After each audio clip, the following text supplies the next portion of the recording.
Ay, nagtanggol. Parang si Ibiang ah. Ibiang, ikaw ba yan? Tunay ko pa ka daw.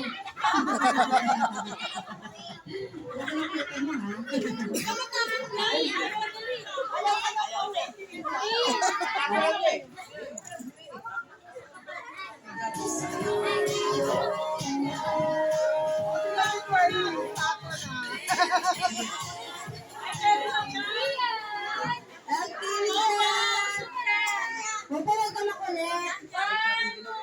Okay.